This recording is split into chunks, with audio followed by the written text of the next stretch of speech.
नमस्कार, मी मानसी देशपांडे. पुढच्या काही मिनिटात आपण घेणार आहोत 50 बातम्यांचा आढावा. सुरुवात करूया महावेगवान घडामोडींना.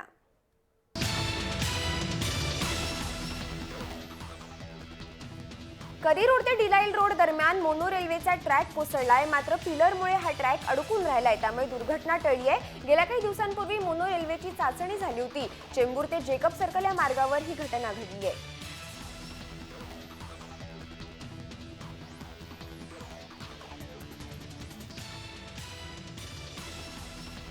कुर्ल्यात ट्रान्सफॉर्मरला आग लागली होती. भाजी मंडईजवळ असलेल्या ट्रान्सफॉर्मरला आग लागली होती. अग्निशामक दलाच्या 3 गाड्या घटनास्थळी दाखल झाल्या होत्या. आग आटोक्यात आणण्यात अग्निशमन दलाला यश आलंय. सुदैवानं या आगीमध्ये कोणतीही जीवितहानी झालेली नाही.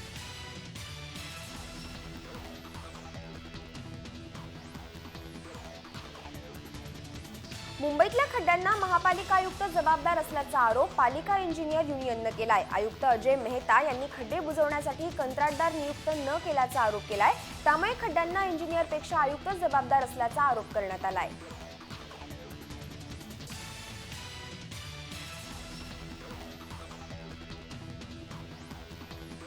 परळ भोईवाडा परिसरातल्या खड्ड्यांची बातमी जय महाराष्ट्रानं दाखवल्यानंतर लगेचच महापालिकेला जाग आली आहे. जय महाराष्ट्राच्या बातमीची महापालिकेनं दखल घेतली असून महापालिकेतर्फे रस्त्यावरचे खड्डे बुजवण्याचं काम हाती घेण्यात आलंय.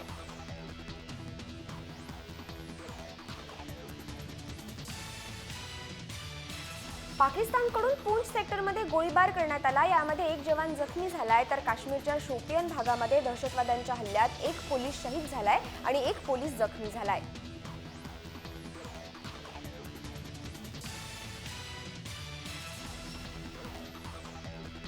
सर्जिकल स्ट्राईक हे निवडणुकीसाठीचं भांडवल करत असल्याची टीका भाजपचे माजी खासदार स्वामी अग्निवेश यांनी मोदी सरकारवर केली आहे. ते पुण्यामध्ये पत्रकार परिषदेत बोलत होते. तसंच पाकिस्तानी कलाकारांवर भारतात बंदी आणू नये असं वक्तव्यही त्यांनी केलंय.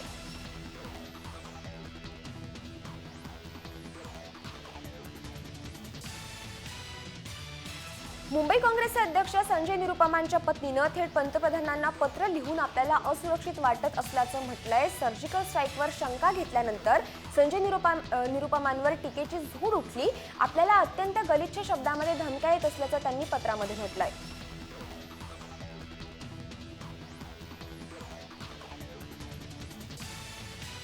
सर्जिकल स्ट्राईकवर पुरावे मागणाऱ्या संजय निरुपम, अशोक गेहलोत, अरविंद केजरीवाल आणि राहुल गांधी विरोधामध्ये बजरंग दलानं कानपुरात रॅली काढत निषेध व्यक्त केला.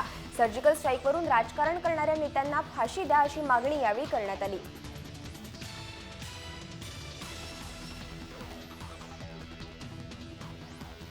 मी नागिण आहे, आमच्या नादी लागू नका असं धक्कादायक वक्तव्य केलंय राष्ट्रवादीच्या खासदार सुप्रिया सुळे यांनी. राज्याचे मुख्यमंत्री देवेंद्र फडणवीस यांच्यावर टीका करताना सुप्रिया सुळे यांची जीभ घसरली आहे. मुख्यमंत्र्यांच्या धमक्यांना मी घाबरत नाही, मी नागिण आहे, आमच्या नादी लागू नका असा इशारा त्यांनी मुख्यमंत्र्यांना दिलाय.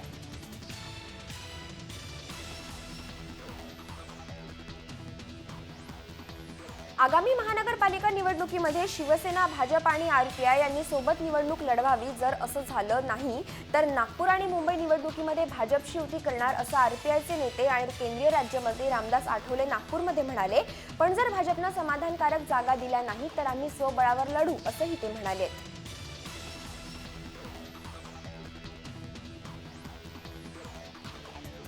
भविष्यामध्ये आपण निवडणूक लढवणार नसून पक्षासाठी काम करणार असल्याचं पर्यावरण मंत्री रामदास कदम यांनी म्हटलंय. त्यामुळे एकच खळबळ उडाली आहे. वयाकडे पाहता कुठेतरी थांबण्याची गरज असून तरुणांना संधी दिली पाहिजे असं देखील रामदास कदम यांनी म्हटलंय.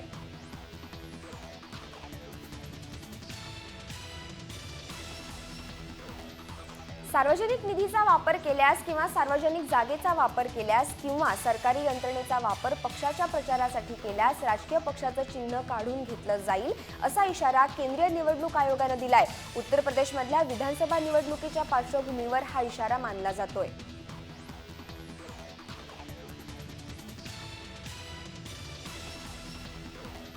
पालघरमधल्या विक्रमगड तालुक्यातील साखरे आश्रम शाळेमध्ये एका मुलीचा शुक्रवारी मृत्यू झाला. कौशल्या कुशा भरसट असं या विद्यार्थिनीचं नाव आहे.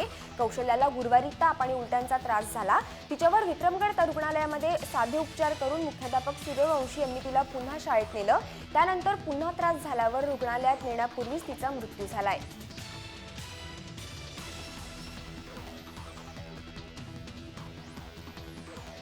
नाशिकमधल्या त्र्यंबक तालुक्यामध्ये 50 ते 60 जणांना विषबाधा झाली आहे। गावठा गावामध्ये दूषित पाणी प्यायल्यानं 50 ते 60 जणांना उलटी आणि जुलाब याच्यासारखा त्रास झाल्यानं या लोकांना शासकीय रुग्णालयामध्ये उपचारासाठी दाखल करण्यात आलंय।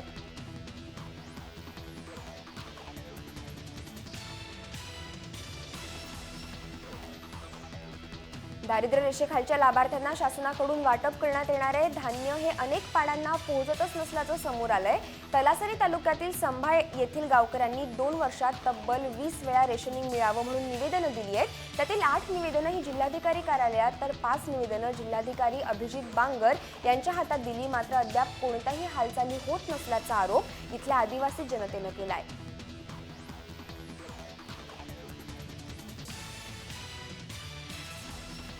कोल्हापूर महापालिकेतील अधिकारी आणि नगरसेवकांमधला वाद अधिकच चिघळत चाललाय। नगरसेविकांच्या पतींकडून पालिकेच्या कारभारात होणारा हस्तक्षेप लक्षात घेऊन आयुक्तांनी 3ही नगरसेविकांना नोटीस बजावली आहे। पतीकडून होणारा हस्तक्षेप रोखा अन्यथा कारवाई करू असा इशारा आयुक्तांनी दिलाय।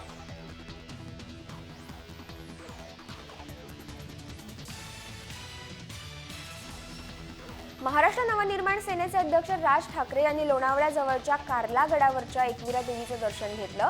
यावेळी राज ठाकरेंनी कुटुंबियांसह एकविरा देवीची पूजा केली। त्यांच्यासोबत मावळ तालुक्याचे अध्यक्ष रुपेश म्हासलकर, पिंपरी चिंचवड नगरसेवक आणि मनसे कार्यकर्तेही उपस्थित होते।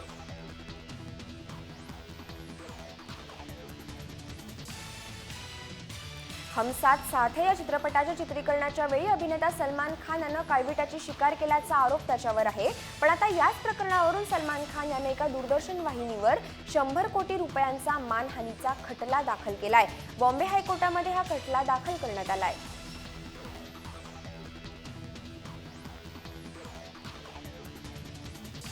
व्यसनाधीन बापानं 2 चिमुरड्यांसह स्वतःला देखील संपवलंय। सोलापुरातली विडी कामगार परिसरात ही धक्कादायक घटना घडली आहे। व्यसनाधीन बापानं स्वतःसोबत 2 मुलांना जाळून घेतलंय।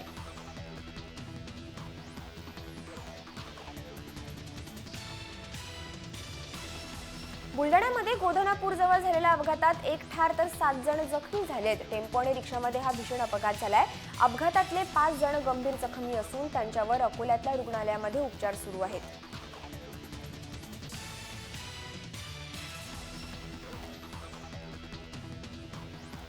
पालघर जिल्ह्यातील तलासरीच्या अच्छाड गावामध्ये एका घरात घुसलेल्या बिबट्याच्या पिल्लाला पकडण्यात वनविभागाला यश आलंय। 4 ते 5 महिन्यांचं बिबट्याचं हे पिल्लू पहाटे गावातील एका घरात शिरल्यानं खळबळ उडाली होती। वनविभाग आणि प्राणी संरक्षण संस्थेच्या स्वयंसेवकांनी जाळीच्या साह्यानं बिबट्याच्या पिल्लाला सुरक्षितरित्या ताब्यात घेतलंय।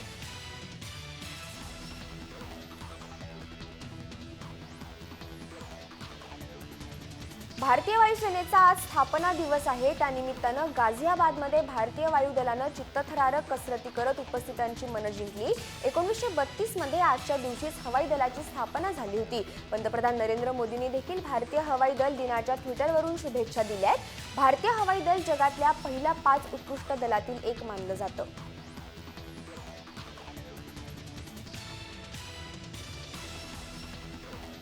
भारत आणि पाकिस्तानमधल्या तणावपूर्ण संबंधांच्या पार्श्वभूमीवर गुजरातमधल्या भाजीपाला व्यापाऱ्यांनी पाकिस्तानला टोमॅटो आणि मिरची निर्यात करणं बंद करण्याचा निर्णय घेतलाय। या निर्णयामुळे गुजरातमधील शेतकऱ्यांसह व्यापाऱ्यांचे दररोज 3 कोटी रुपयांचं नुकसान होणार आहे।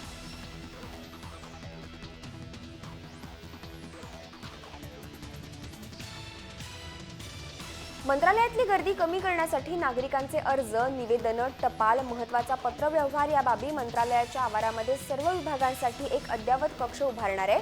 हा कक्ष मंत्रालयाच्या गार्डन गेट प्रवेशद्वारापाशी उभारण्यात येणार आहे। पंतप्रधान कार्यालयाच्या धर्तीवर मुख्यमंत्री कार्यालयाच्या वतीनं या कक्षाची कल्पना अंमलात येणार आहे।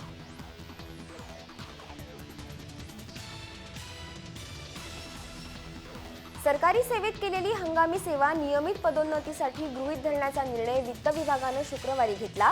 याचा फायदा हजारो कर्मचाऱ्यांना होणार आहे। संप काळामध्ये निवडणूक काळात कर्मचाऱ्यांची नियुक्ती करण्यात आली होती, तर या अगोदर 80 ते 90च्या दशकात अशी भरती झाली होती।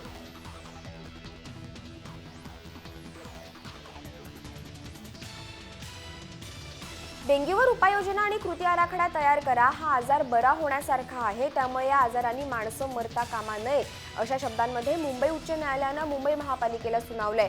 डेंग्यूचे रुग्ण मुंबई पुण्यात खूप वाढले आहेत, त्यामुळे महापालिकेच्या स्थायी समितीनं आणि तज्ज्ञांच्या समितीनं या विषयावर चर्चा करून उपाय काढावेत असंही न्यायालयानं म्हटलंय.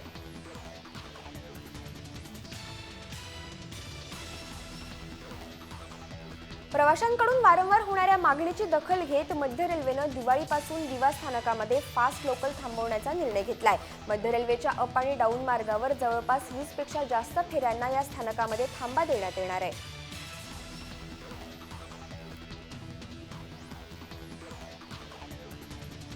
मध्य रेल्वेनं महिला प्रवाशांसाठी फर्स्ट क्लास प्रमाणे सेकंड क्लासमध्ये आरामदायी आसन व्यवस्था पुरवण्याचा निर्णय घेतलाय. सुरुवातीला 8 लोकलमध्ये अशा प्रकारे आरामदायी आसनं बसवण्यात येणार आहेत.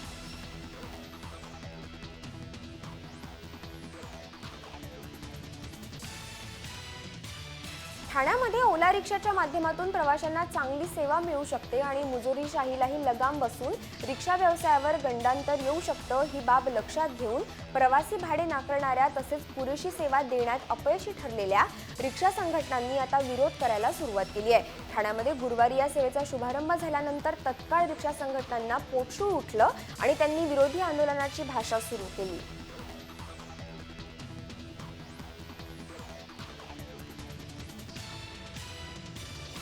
टीएमटीच्या ताफ्यामध्ये नव्यानं दाखल होणाऱ्या 190 बसमध्ये जीपीआरएस आहे, त्यामुळे त्या बस त्या मार्गावर कुठे आहेत याची माहिती नियंत्रण कक्षाला मिळणार आहे. मात्र प्रवाशांना बस कुठे आहेत हे कळावं यासाठी एक विशेष मोबाईल ॲप्लिकेशन सुरू केलं जाणार आहे. येत्या 1.5 ते 2 महिन्यांमध्ये ही योजना कार्यान्वित होण्याची शक्यता आहे.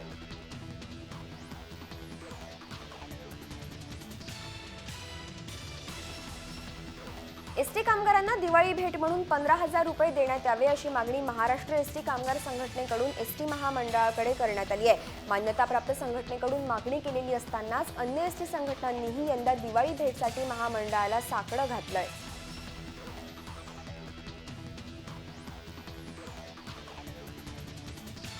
सिडको प्रशासनाकडे दाद मागूनही बांधकामं नियमित करण्यात आली नाही, त्यामुळे सिडको प्रशासनानं कळंबोली परिसरातील बैठ्या वसाहतींचा ताबा पनवेल शहर महानगरपालिकेकडे देण्यापूर्वी ही प्रक्रिया पूर्ण करावी अशी मागणी अल्पबचत गटातील घरमालकांकडून होऊ लागली आहे.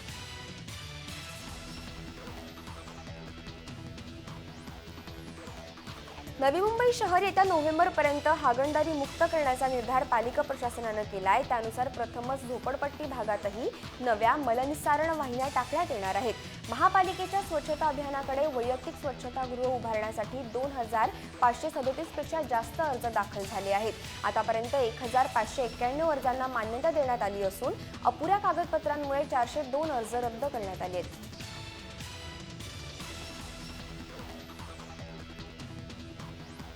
डेंग्यू चिकुनगुन्याचा शहरामध्ये उद्रेक होत असताना डास नियंत्रणासाठी धूर आणि औषध फवारणीची अद्यावत मशीनच पालिकेच्या आरोग्य खात्याकडे नसल्याचं उघडकीस आलंय. उपलब्ध मशीन जुनी असून ती वारंवार बंद पडत असल्यानं आरोग्य कर्मचाऱ्यांसाठी डोकेदुखी झाली आहे.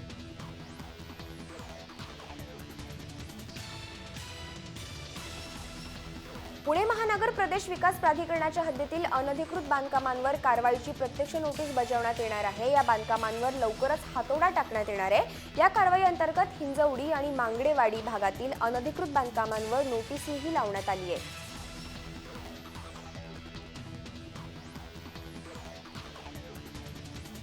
केंद्र सरकारच्या 3ऱ्या टप्प्यातील स्मार्ट सिटी योजनेमध्ये कोल्हापूरचा समावेश होणं गरजेचं आहे. यासाठी राजकारण बाजूला ठेवून सर्व लोकप्रतिनिधींनी राजकीय इच्छाशक्ती पणाला लावून कोल्हापूरचा स्मार्ट सिटीमध्ये समावेश होण्यासाठी प्रयत्न करावेत असं प्रतिपादन खासदार संभाजी राजे यांनी केलंय.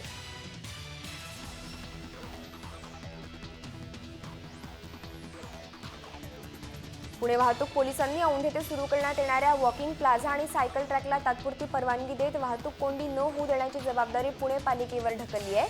महापालिकेच्या या स्मार्ट कारभारामुळे वाहतूक कोंडीचा सामना करावा लागला तर या योजनेला परवानगी नाकारण्याची तयारीही वाहतूक पोलिसांनी ठेवली आहे.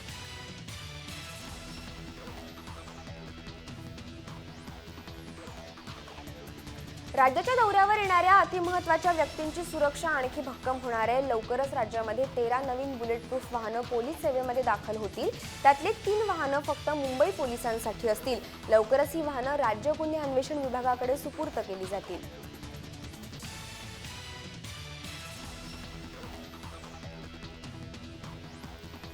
मुंबईतले अनेक नवरात्रोत्सव मंडळ दसऱ्याच्या दुसऱ्या दिवशी विसर्जन मिरवणूक काढतात। मात्र यंदा या दिवशीच मोहरम आल्यानं पोलिसांकडून देवींच्या विसर्जन मिरवणुकांवर विशेष लक्ष ठेवलं जाणार आहे। या काळामध्ये कोणताही अनुचित प्रकार घडू नये यासाठी मंडळांना पोलिसांकडून मार्गदर्शन करण्यात आलंय।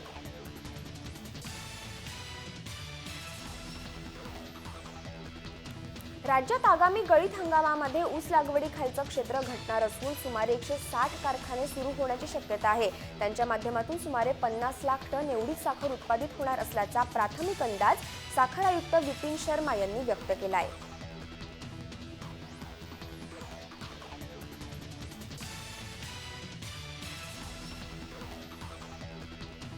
दिवाळीच्या तोंडावर चणा डाळ आणि साखरेचे दर नियंत्रणात राहावे त्यासाठी राज्य सरकारनं खबरदारीची उपाययोजना करायला सुरुवात केली आहे। साखरेचे दर किरकोळ बाजारामध्ये 39 रुपये आणि चणा डाळीचे दर 120 रुपयांच्या आतच राखावेत असे निर्देश व्यापाऱ्यांना दिले आहेत।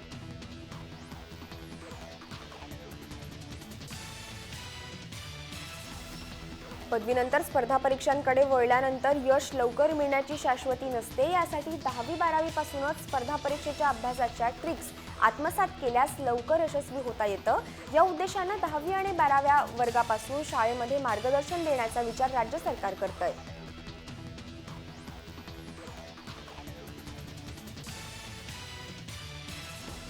भारत आणि पाकिस्तान यांच्यातला वाढता तणाव आणि तिथून दहशतवाद्यांची होणारी घुसखोरी लक्षात घेता दोन्ही देशातील सीमा डिसेंबर 2018 पर्यंत पूर्णपणे बंद करण्यात येतील अशी घोषणा केंद्रीय गृहमंत्री राजनाथ सिंग यांनी शुक्रवारी केली आहे।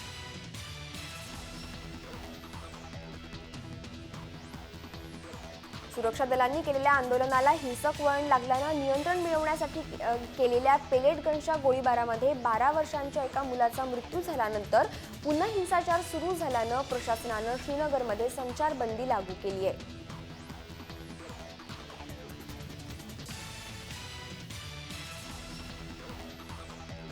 केंद्रीय मनुष्यबळ विकास मंत्री प्रकाश जावडेकर यांच्या खात्यानं भारतीय व्यवस्थापन संस्था विधेयकामध्ये पंतप्रधान कार्यालयानं सुचवलेल्या सर्व सुधारणांना मान्यता दिली। या निर्णयामुळे IIM सारख्या संस्थांना अधिक स्वायत्तता प्राप्त होणार आहे। तत्पूर्वी स्मृती इराणी यांनी गव्हर्नर बोर्डाच्या अध्यक्षांची निवड व्यवस्थापन क्षेत्रातील तज्ज्ञ व्यक्तींच्या समितीमार्फत करण्याचा अहमदाबाद IIMचा प्रस्ताव फेटाळून लावला होता।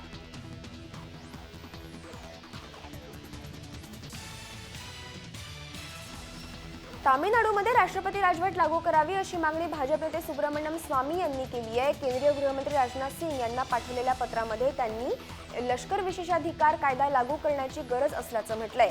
ISIS दहशतवादी संघटनेचे हस्तक सक्रिय झाले असून संभाव्य धोका पाहता लष्कर विशेषाधिकार कायदा लागू करण्याची गरज असल्याचं स्वामी यांनी नमूद केलंय।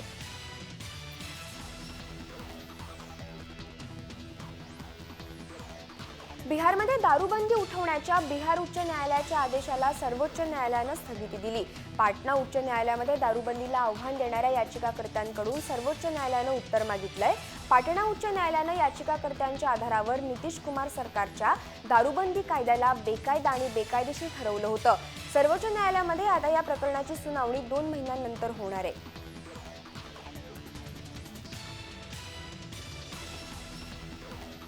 सुवर्ण दरात घसरण झाल्यामुळे यंदाचा दसरा अधिक सोने खरेदीसाठी ग्राहकांना मोहात पाडणार आहे। यंदा सोन्याचा दर तोळ्यासाठी 30,000 रुपयांच्या खाली गेलाय।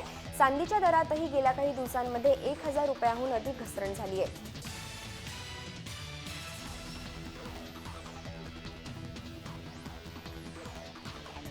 मोबाईल कंपनी झेननं नवा सिनेमॅक्स फोर्स हा स्मार्टफोन लॉन्च केलाय। या स्मार्टफोनची किंमत कंपनीनं 4,290 रुपये इतकी ठेवली आहे। तसंच 6 महिन्यांमध्ये स्क्रीन तुटल्यास फ्रीमध्ये बदलून दिली जाईल अशी ऑफरही कंपनीनं दिली आहे।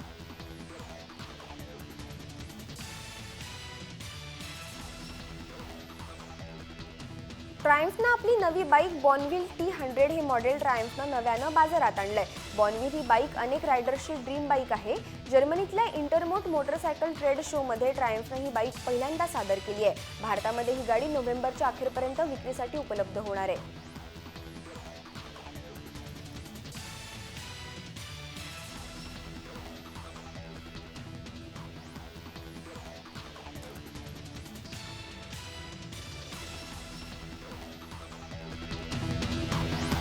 आणि यासह महापासमध्ये वेळ झाली इथेच थांबण्याची. तुम्ही पाहत राहा जय महाराष्ट्र, थेट अचूक बिनधास्त.